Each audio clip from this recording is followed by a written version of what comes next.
Okay, kids, it's time for another episode of the Fueled by Weird podcast, the only podcast where cereal is more than just a breakfast food. I'm Chris Daly, and today I have the pleasure of chatting with writer Scott Wilke. Scott, how are you doing today, man? What's up, man? I'm doing good. Appreciate you having me on. Yeah, thanks for being here. Very excited. No, All same. all right, so usually when I kick these off, when I meet someone for the first time, um, face to face or face to face anyway, Yeah. I like to kick things off with an icebreaker question. So today's icebreaker question is what is your strangest family tradition? Oh, strange. Let me think. I don't know if we have anything Or strange. it doesn't have to be, it can just be like a favorite family tradition. That'll work too. Favorite. Yeah. Um, that's hard to say. My wife, she really loves to go above and beyond with stuff. So, since we've been married, every holiday's got some kind of like cool little thing that she does. Yeah. So I think just holidays in general now with her are just a blast. She does these just amazing little things for our daughter. We set a leprechaun trap every St. Patrick's Day. Oh, nice. Just stuff like that. So I think all those combined, just holidays in general. I love spending time with my wife and daughter with those because it's always something different, something unique. So That's cool. yeah. I know for us, we have a few different ones, but I think the funnest one that we do is every year we try to buy what we consider a tacky holiday ornament. Yeah, And yeah. when I mean tacky, I mean just something kind of weird and off the wall, like not like the normal, like for Christmas, like the bulbs or, all the other typical Christmas stuff. We'll get something like, um, one of my favorite ones is a rhino dressed up in a karate gi, and Oh, he's, heck we yeah. call him Karate Rhino. We have, a hula shark, just, and like there's like Love that. a monkey dressed in a tutu with a tiara doing ballet. So just weird stuff like that. So our whole entire tree is just full of all these weird, crazy decorations. So it's always fun every new year to see what the one for that year is going to be. So it's just kind That- of fun. That's awesome, dude. No, Yeah, that's great. Yeah, I love that. it's pretty rad. All right, so with the concept of fueled by weird, basically it's all the things that you're into, your hobbies, your interests, whether they're typically nerdy or not, just all the things that you like to do that make Yeah. you who you are or what fuels your weird. So what are some of the things that fuel your weird? Ooh, let's see. I love that question. Video games, movies. I like true crime Nice. podcasts. What else do I do? Let's see. Comic books, obviously. Yeah, for sure. You know, goes without saying. Yeah, But yeah, just um family. My family's pretty weird, so that fuels nice. my weirdness, Right on. in a good way. In a good Yeah, way. Yeah, I same. think that's yeah, right. Yep. So Yep. I'm a family man myself, so I totally get it. that's awesome, Um, man. so for video games, do you have like a particular console you stick with, or do you have a couple different ones? I kind of run the gamut, so we have all three right now. I'd love to get into PCs. It seems too daunting for me. It But definitely can be, for sure. yeah, for sure. Yeah. But I'm on the PS5 right now, so Right on. mostly I wanted that for God of War. Ah, I'm yeah, I'm a big for sure. narrative guy, so I like a lot of those for Yeah. the story as far as that. But I do, for the most part, play Fortnite. That's my main because it's my daughter's. She loves playing that, so the two of us play together. All right on. But yeah, That's one that I haven't played, but the other Geek Network guys like to get on and play quite a bit. So maybe we'll have yeah, to see if you can join up sometime. that'd be great. Yeah, I Be love that. awesome. Yeah, Very for cool. sure. Awesome. All right, so let's shift into, I mentioned that you're a comic book writer. So let's mention Yeah, into what was it that originally got you inspired into becoming a writer in the first place? yeah. I just love telling stories, and I always have. Oh, a little fun anecdotes always that my mom used to say that she would tuck me into bed and I'd be telling her the story. So Oh, just coming up with nice. something. That's awesome. Yeah, a lot of times just make it up off the top of my head. Um, so then I really wanted to get into it in some regard. Mostly I was drawn to film. So I remember. what was it, like middle school, they'd have those sheets with like jobs, and then it'd be Mhm. like, average salary. And then so that we'd have to like go over like what we wanted to be. So people were saying they wanted to be teachers, doctors, lawyers, all stuff like that. And then I'm like, I don't see filmmaker on here. Like I don't see director. I just get these blank stares from the teachers. Yeah. So then I got to college and decided I was gonna go to film school in LA. Had it all set up, was about to head out there, and I was a runner for a concert venue, basically just doing odd jobs for the talent that would come out. And Yeah. one of these guys from LA, he was the tour manager for a guy I won't name, but Okay. I was telling him about LA and going to film school and stuff, and he just I mean, it really changed kind of the course direction of my life. He was like, I wouldn't waste time on that. He's like all major, Steven Spielberg and stuff, they didn't do that. So just start making movies, just start doing that. So I would make little short films here and there. I did minor in film production, but I mainly went for writing communication in Nice. college while I was doing that, because to pay the bills essentially. Yeah. So that was kind of my trajectory. I was hoping to get into like maybe local TV, some capacity, at least get my foot in the door. Life has a weird way of not working out how you plan. For sure. Um, so then I just kind of let it fall to the side. I got a normal job, quote unquote. Yeah. Um, and then it got to a point I met my wife. We went to our first Comic-Con together. Always loved comics, but to me, it never dawned on me that, because I'm like, I'm not an artist, so Yeah. like, there's just nothing I can do here. Yeah. But I'm walking down like artist alley, writer's alley, talking to all these guys, really great guys, and you know, one guy was telling me the how it happened. And he's like, yeah, I just found an artist, gave him a script, and da da da. I'm like, oh, okay. So it just kind of opened up this whole floodgate of possibilities for me, and uh, after that, I got home, started drafting up scripts, and here we are. Right on. Yeah, So when you get into start writing something, where do your ideas come from? Do they come from just, just your everyday life? Do they come just from crazy? I mean, I've heard different stories of where people get their ideas from. So for where sure. specifically do your ideas come from? All kinds of places. Periwinkle, which is my Dark Christmas comic that I wrote, published. That one came just from kind of my love of Christmas, holidays.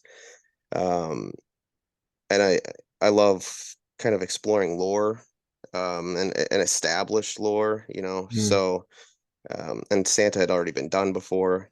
yeah. So, I wanted to explore an option of, what would happen if we removed Santa, who's the next players, like elves. So that's how that one came about. I have another comic, Legend of Everett Forge, that I write. It's a steampunk western. So, Oh, nice. yeah, so it combines robots in the Old West. So a lot of that's just kind of my loves I combine. And then now, since I've started been working with Bad Bug Media, a lot of what we do is someone will drop an idea, or Mike usually is the guy who drops the Yeah. idea in the chat. And then he's like, I don't know what to do with this, or here's an idea, run with it, guys. And I'm always usually the first one to like, grab it. And I'm like, let me just throw a script together. That's If you don't like awesome. it, you don't like it. If you like it, we'll run with it. Yeah. So yeah, it depends. And then my next work I'm working on is called Cupid. Again, that's just kind of exploring those holiday characters. So I'm kind of creating like almost like a holiday verse type of thing. So yeah, it's just a matter of, who I'm talking to or what's going on in my head. It could be any number of things. I'm really heavily inspired by like late 90s blockbusters. So those like kind of just almost stupid stories, but that have heart, like Yeah. Yeah. Armageddon, The Mummy, stuff like that. Yeah. So yeah. That's cool. Yeah, I mean, being a kid of the 90s, I'm sure we're probably at least similar in age anyway.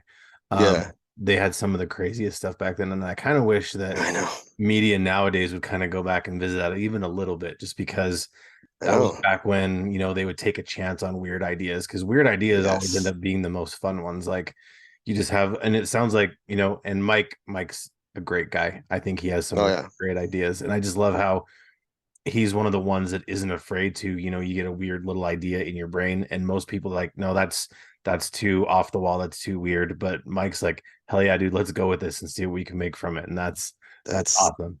Dude, yeah, you nailed it on the head. I think Yeah. that's why that's kind of the brand now we've created at Bad Bug is these wild, weird, some people don't probably wouldn't want to take a chance on it. That's Yeah.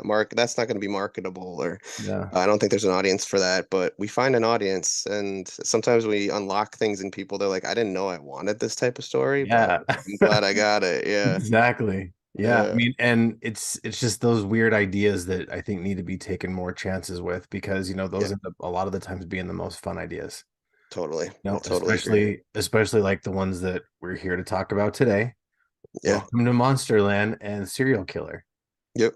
So let's let's kind of break them down a little bit. So for Welcome to Monsterland, let's start with that one. Um, how did you come up with the idea for that one?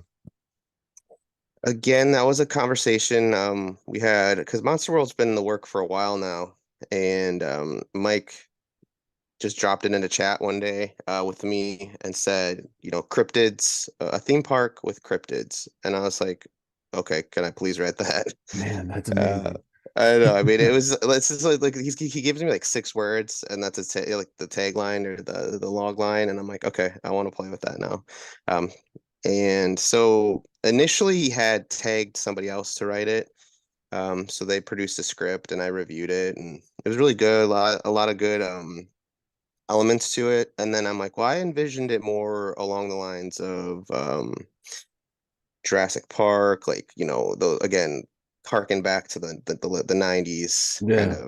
of action. And then I also said that I saw it more of like a family focused drama or family focused piece, kind of a family on the outs or trying to figure things out.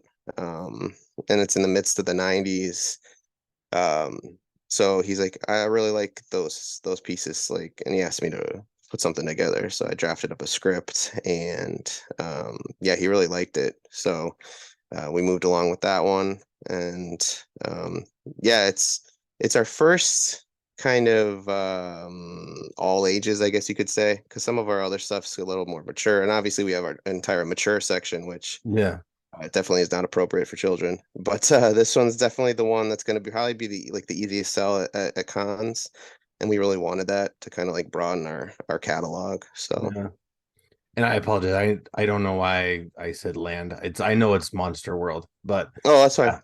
yeah, that's a really cool idea. I'm big into cryptids. My Yeah, friend and I were working on a project that involved cryptids, so it's something that I used to not be super into, but I'm kind of yeah. getting more into that space. So when I saw your guys's campaign coming, I'm like, I need to check this out, because this, like you said, this is exactly the thing that I didn't know I needed, but now that it's a thing, I absolutely have to have this thing. Have to have it. That's Yeah, awesome, dude. Yeah. absolutely. And it's such a deep well with cryptids. I mean, Yeah, just I have a pretty solid knowledge of it. And as I was doing research, I didn't realize like kind of how deep it went. I'm like, yeah, wow, there's how specific and niche some of them are. It's for like sure. that's a thing.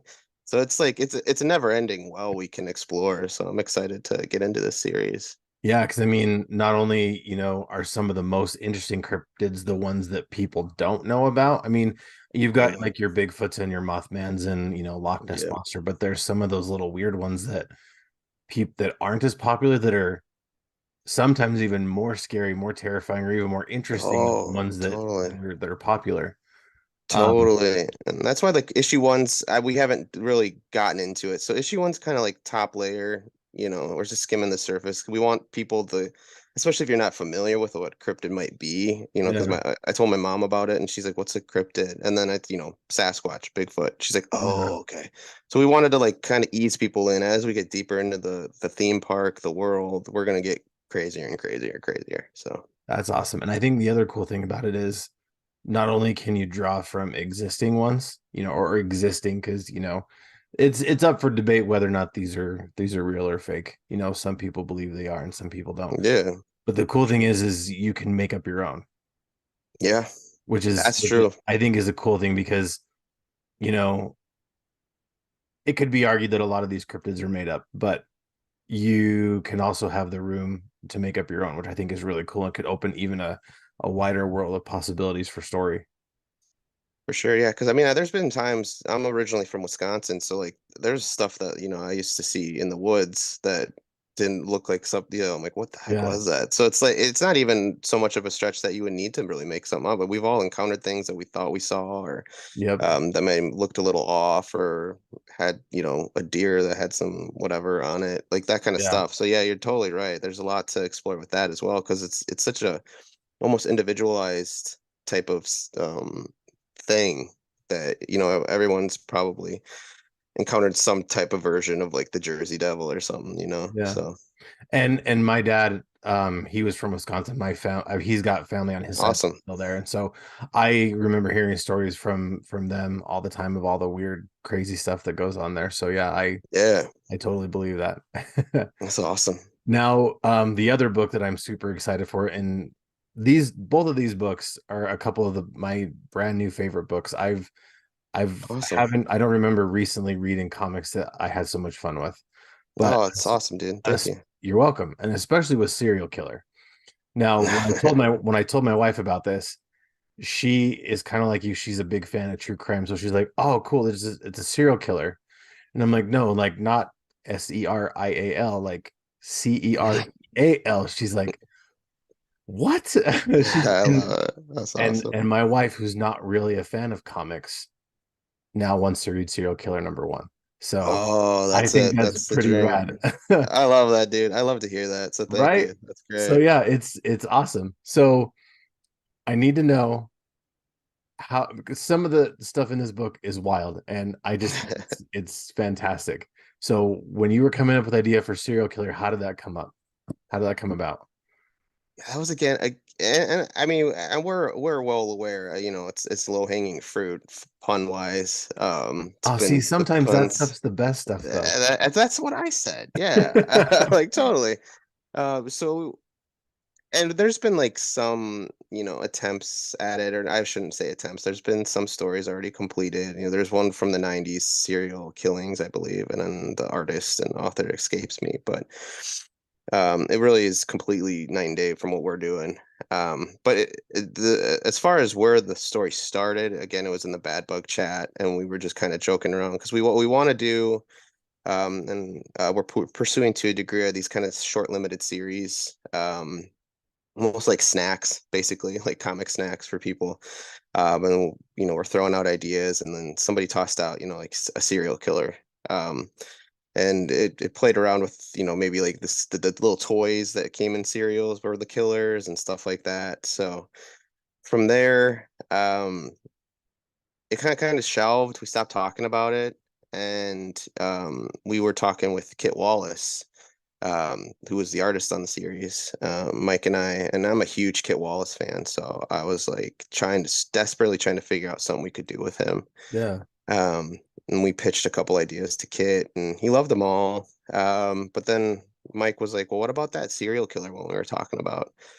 And I'm like, "Oh yeah." And so him and I are kind of just like spitballing ideas to each other, and then it's like a detective who hates cereal for whatever reasons that we will soon discover through the Yeah. series.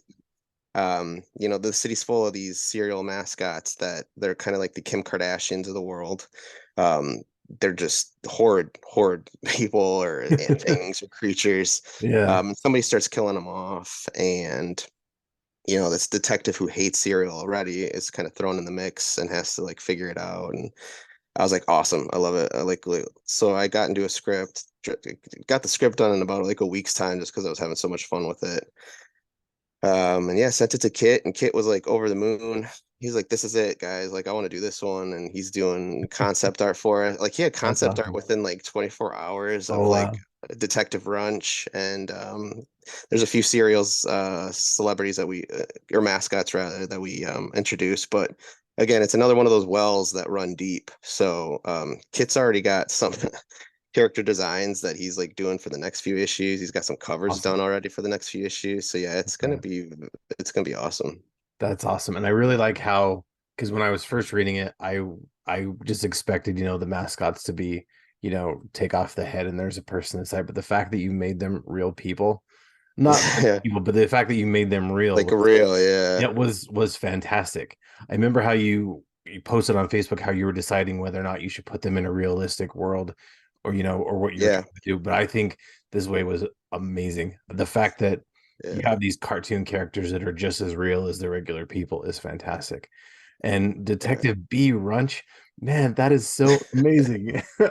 That's so I good. was I was probably too proud of when I brought that to Mike. I'm like, detective's name, I got it, Brendan Runch, and he's like, okay. I'm like, B Runch. He's like, oh.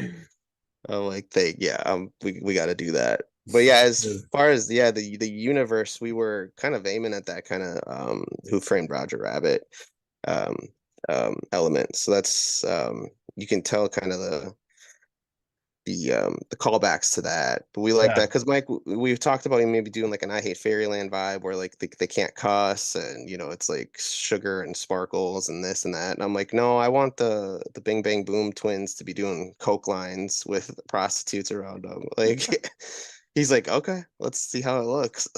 I mean, I think you definitely hit like right down the middle in regards to having the realistic vibe, with Awesome. the characters doing drugs and the I Hate Fairyland. Because I definitely, I mean, especially with Kit's art style, definitely it reminded me Yeah. very heavy of I Hate Fairyland vibe. So that was, Yep. I think you got right down the middle, and I think it works really well. That's awesome, dude. I appreciate that. Yeah, absolutely. So, and I think we probably did this backwards. I should have done it the other way. But in for people who don't know about the campaign already, um, this is a first campaign for Bad Bug that's got two books at one time. Yeah. And for those that don't know about Serial Killer and Welcome to Monster World, um, why don't we talk a little bit about what each is about, and just so we can kind of let them know for the people at home who don't know. Totally, yeah. Yeah, it's our first we tagged it the double feature Yeah. Kickstarter. We've done kind of similar things in the past before for like Periwinkle. Mike was also selling copies of his name is Wrath, our Oh mech yeah. story. So, but it was never billed as like a double. But these are they're equal standing, they're two brand new series, two brand new IPs for us.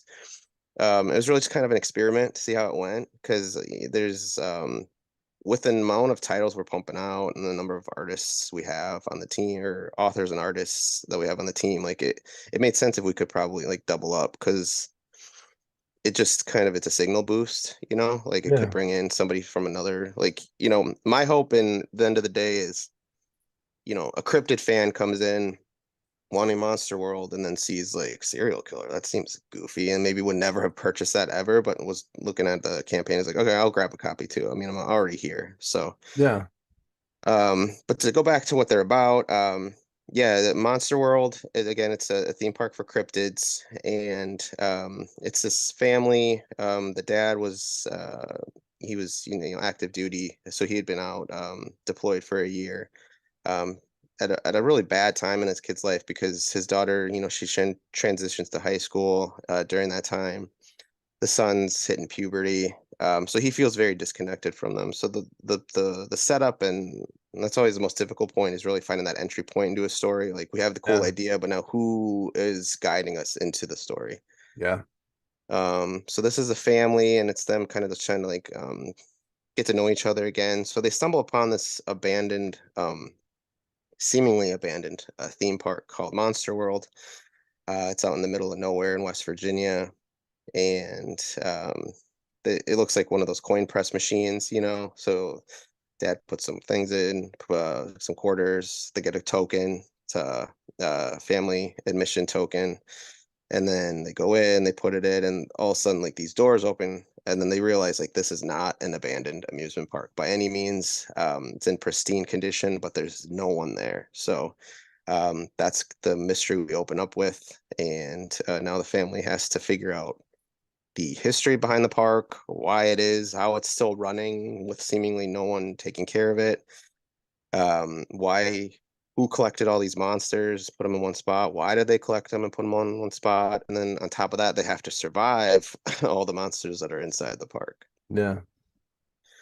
So that's Monster World. And then Serial Killer again is it's this world very much kind of like in the same vein of Who Framed Roger Rabbit.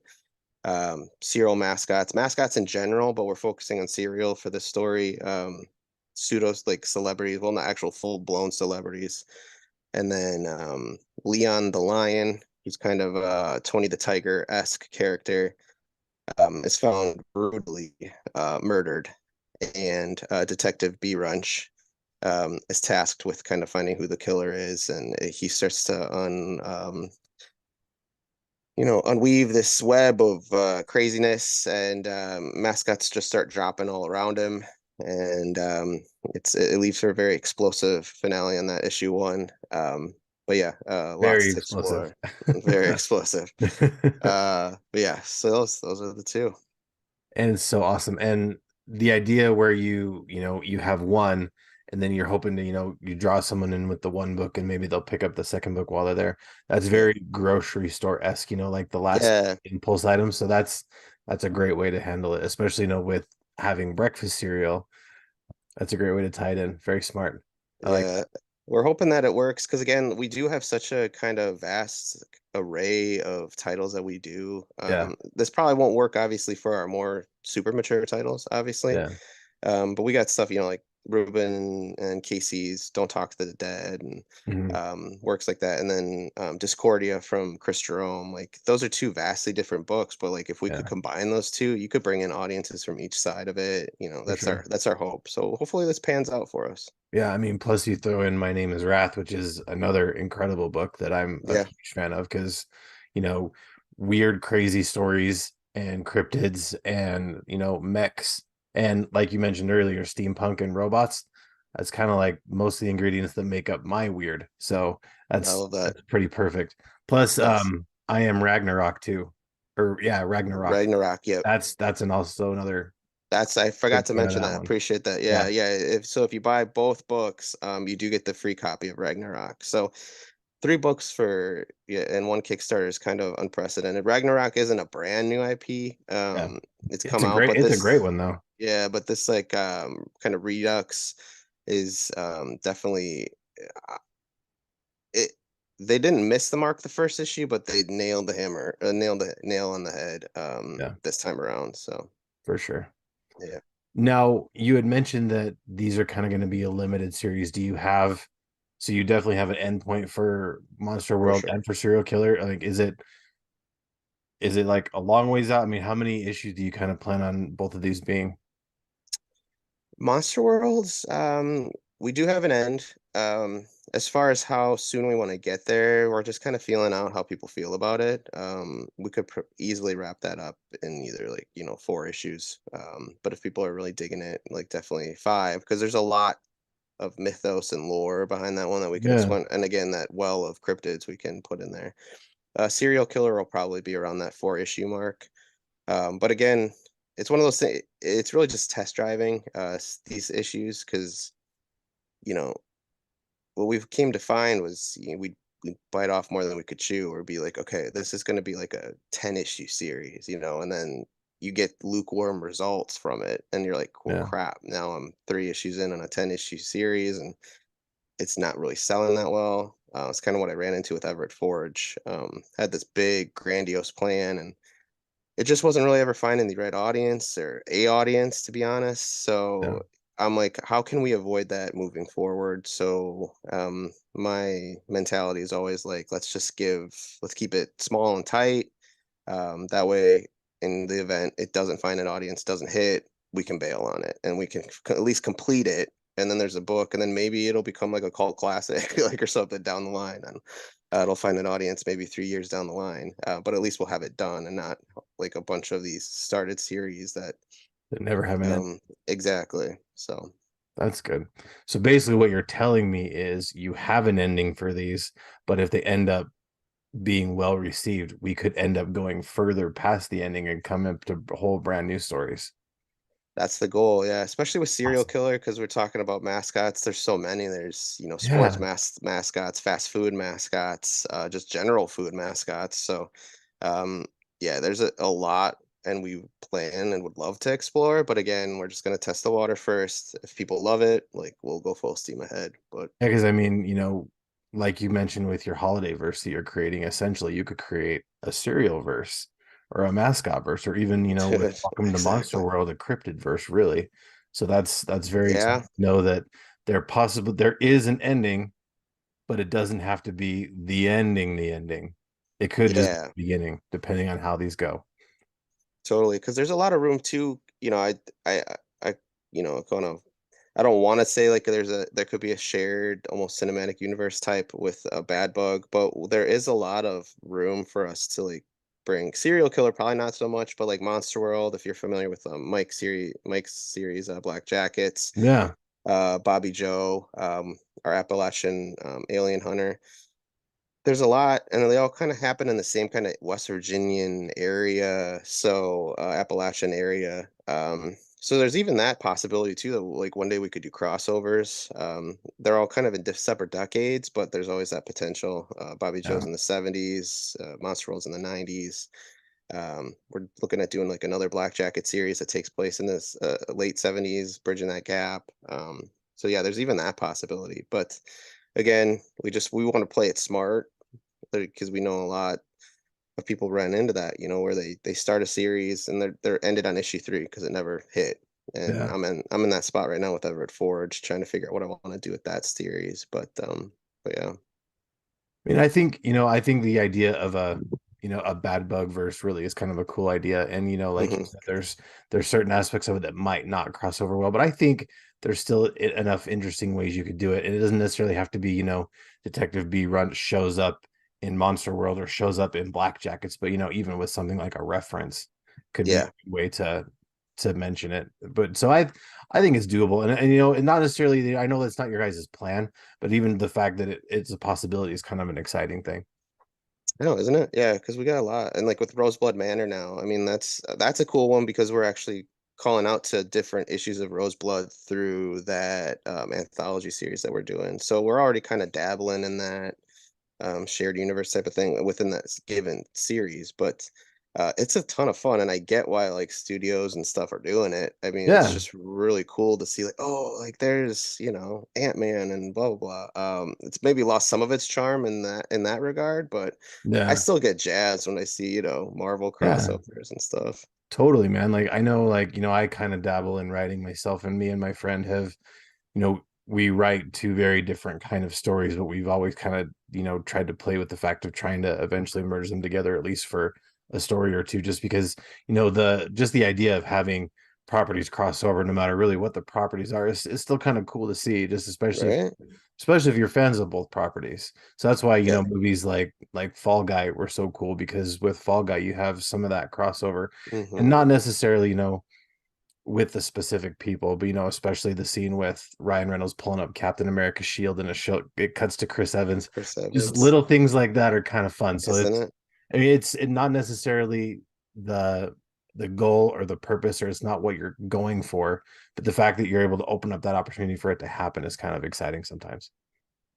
Yeah, totally. I totally agree. And I think it's just about keeping it fresh because I mean, Yeah. I know people have probably gotten a little bored with like Marvel stuff, but I mean, I'm so pumped for Deadpool 3 Oh, dude. and having like and Hugh Jackman. It's like that's the key. And it's like and Yeah. Bad Bugs that's Bad Bugs' goal is ultimately like how do we keep it fresh? And Yeah. as long as you're doing that, I think crossovers work. But I know people kind of like freak out when you're like, oh God, another cinematic universe or shared Yeah. universe. So And speaking of Deadpool 3, I think if even at least half of the rumors come true, that movie's going to be so wild. I can't continue. I'm so sad with I'm totally with the writers, with the strike Oh and yeah, everything, and absolutely. it's and my heart goes out to them, and Yeah. it's just such a bummer because I know that's like going to cause so many delays just down the line, and then with that movie Yeah. in particular. But I've been when that initial kind of like those leaks came out on set, Yeah. man, dude, I was geeking out so hard, but So hard. I love it. Yeah. Myself, Geek Network, we all support the writers and the actor strike. It's Yeah. definitely something that we're a part of. But just, of all the rumored cameos and stuff that they've talked about happening, if even half of those come true, man, that movie's gonna be when the day finally comes, we get to watch it, that movie's gonna be a wild movie. Totally. And I'm like, I can't wait. Oh man. All right. So after this Kickstarter's over, what's next for you guys? For you, I mean, not necessarily Bad Bug as a whole, but for you, what's next? Is there anything you can talk about? I mean, even if it does end up being something with Bad Bug, what is it that's coming next that you're able to talk about? Yeah, I got a few because I also write for two other publishers. I write for About Time Comics. Obviously I have Everett Forge. That one's kind of on pause right now. But I do Red Scare for Lee Giles, which is a zombie apocalypse. The Russians take over, and their soldiers are all infected with a virus. So you kill the Russian soldiers, but then they like reanimate. So you have it's called they dubbed it the Red Scare. Nice. So I'm excuse me, working on issue 3 of that right now, the script. I'm almost done with that one. I have another one that I work on through Inferno Publishing, which is Perils of Passion. It's kind of a Buffy the Vampire Slayer. Nice. So issue 1 just got completed on Kickstarter a little bit ago. And then my own stuff, I'm working on Cupid.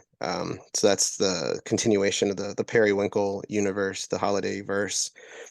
And I'm very excited about that one. It's an out of work Cupid. It's building upon the idea that Santa's dead. Santa was killed by Krampus and Periwinkle. So now the world's kind of fallen into shambles. Lack of love. People don't have any compassion anymore, and that's really bad for business for the god of love. Yeah. So now he's just trying to make ends meet, doing odd jobs.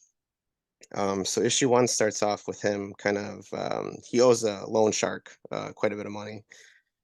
So then he has to do a heist, and in order to do that, he calls out to some friends, Boogeyman and Tooth Fairy.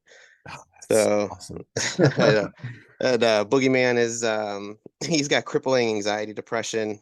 Kids aren't scared of him anymore, so like he just has like no drive. And then Tooth Fairy's kind of almost creep.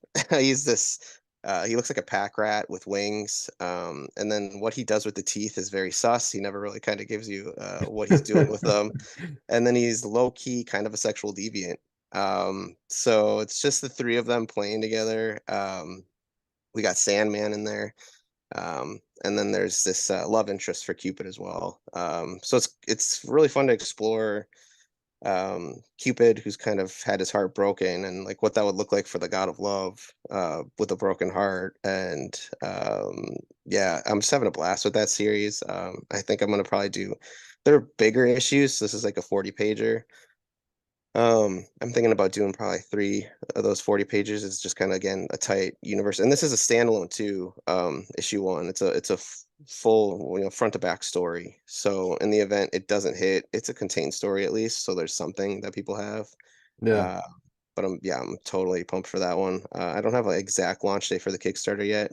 I learned a lot of lessons from Periwinkle because that one took like a year plus to complete, and I had and we were only 10 pages in when we did the Kickstarter, so I had a lot of angry backers and Yeah. a lot of disappointed people with the time, and I completely understand, and I'm extremely apologetic to everyone who backed that one that it took so long. So now I'm not ever making that mistake again. So I'm making sure Cupid's entirely done. I'll probably even have a little bit of 2 done by the time we start Kickstarter. Um, but yeah, that's what's coming up for me. I got another title that Mike and I just kind of did some concept art for. I'm very much excited for that one, so I'm gonna jump into that here shortly after I finish Red Scare, and I have to finish another Perils of Passion script as well. But yeah, lots of coming, lots coming. Very cool. And I know, I think it was you that shared the one picture for Cupid coming up, and Yeah, just off that one picture, I'm super stoked. I mean, I know you and I talked about it a little bit over chat, just about how you're really excited for Cupid, and it made me very excited. But when I saw the picture, I'm like, dude, I'm sold. And now that you told me more about it, it's another one of those weird stories that it's yeah, super home for me. And I know I have a lot of friends that have that same kind of, the weirder the better. So I think that one, I'm very excited for that one. that's awesome. Say that. Yeah, appreciate that, man. Yeah, Thanks. I'm so stoked for that one. Yeah, it's gonna be fun. I mean, it's probably the one of the funnest series I've written. And Periwinkle, that's always gonna hold a special place in my heart. I really love that story. Yeah, And it's more on the serious side of things. I think I got to explore a little bit more of the goofiness with Cupid, which kind of let me breathe a little bit more. that's cool. But yeah, I'm excited. Very awesome. All right. Well, I don't want to keep you too much longer. So to wrap up, what's a bit of advice you'd give to someone who, wants to be creative or people who are, up and coming creatives? What's some advice you'd give? Um, I would say surround yourself with people you trust, people who are going to be honest with you. Because the last thing you want to do is, live in an echo chamber. You want people that are going to kind of be like, this, I don't get this story. This isn't good, or it could be better here. So be with people who you trust, who are brutally honest with you, support you, of course, and then also don't give up. Um, because my first Kickstarter with Everett Forge had a $6,000 goal on it. I think I made at the end of the day maybe 800 bucks. And I was just so disheartened by the whole thing that I just wanted to quit. Yeah. Because I'm like, okay, I guess this wasn't it. It's just another kind of writing thing that didn't pan out for me. But I had really supportive people. Mike Teener, Lee Giles were there at that time, and Mike and Lee are both like, these are good. Like, don't give up. Like, keep pushing forward. And Lee and Mike, they both gave me ideas on like how to maybe improve upon Everforge, or like do the Kickstarter a little bit better, make it more engaging. Yeah. And then, eventually I did get it funded and those types of things. And now here I am, like a few series under my belt. Really thanks to them for kind of pushing me through. So just don't give up, and then make sure you got really good people in your life. Friends, if it's going to be friends or family, or just other creatives in the field. Very cool. That's good advice. And yeah, it's hard to create by yourself. And it's really Yep. hard if you surround yourself with a bunch of yes men because Hmm. really you just think every idea you have is the and I'm personally guilty of that where I'd write something and send it to my friend and he'd be like, oh yeah, this is really good. But then I'm like, really, I know that I'm good at writing, but I don't think every single one of my ideas is like the Yeah. best thing ever. Right. So, some feedback is always nice. And it's always really nice to have someone in your corner that's like cheering you on because Yeah. it's hard doing it by yourself. So having someone saying, heck, hey, like you can do this. Don't be scared. It's gonna be fine. I think that's Totally. very important. So yeah, having that's good advice. Having a good circle. That's great. Yeah, for sure. All right. So where can we keep up with you on the socials? Where if we want to keep up with what's going on with Red Scare, with everything, how do we keep up with you? I'm working really hard to do better with it all. So It's hard. it is, dude, and especially like on Twitter, like you don't always get that much engagement. It almost feels like you're sometimes talking to a wall. But Oh yeah. I'm on there and I'm staying persistent. And it's at Swilke, so SWILKE_smooth on Twitter. So I'm Nice. posting a lot there. I'm I'm a boomer trying to figure out TikTok, so I'm there too. You'll see I post a lot of art. I post script to pages images on there. And that's at awkward skull, all one word. It's my gamer tag, so just pick that one for that. And then I'm on Facebook, Scott Wilke, Instagram, Scott Wilke. You can find me Scott Wilke 24 on Instagram. But yeah, I'm out. I'm doing my best to stay up on those because I know that's how to stay connected. But again, it's hard when you don't get some engagement sometimes. You're just like, Yeah. okay, why am I doing this? Who am I talking to? I'm Yeah. talking to myself in a room. But Seriously. yeah, I'm enjoying TikTok though. I'm finally starting to kind of figure out what works, what doesn't. And I get a lot of good reception on there. People like seeing, because again, I share a lot of art. I share a lot of the covers. Bad Bug's known for doing variants and doing variants very well. Yeah. So I'll highlight a lot of our kind of our favorite variants from series. So Right on. yeah. All right. Well, to keep up with Geek Network and everything we got going on, including this interview, lots of other geeky goodness, make sure you check out our website at geek-network.com. We're at Geeks AZ on Twitter and Instagram or X or whatever the hell they call it now. Yeah, true, uh, right. Geek Network on Facebook. I'm CD is weird on Instagram. The music for the show is by Polygon Horizon. They're a great Nintendo core band. Go check them out on Bandcamp. The logos for this show are done by my friends Chris Chandler and Mike Belcher, two amazing comic book guys. Go check out their stuff at their social medias. And if you like the show, please leave a review and tell your friends. Word of mouth is our friend. And remember, kids, to embrace the things that always feel Wow, totally messed that up. Hmm. Embrace the things that fuel your weird and always geek responsibly. Scott, thanks Nice. so much for coming today. I appreciate it. It's good meeting you. Nice talking with you. Yeah, you too.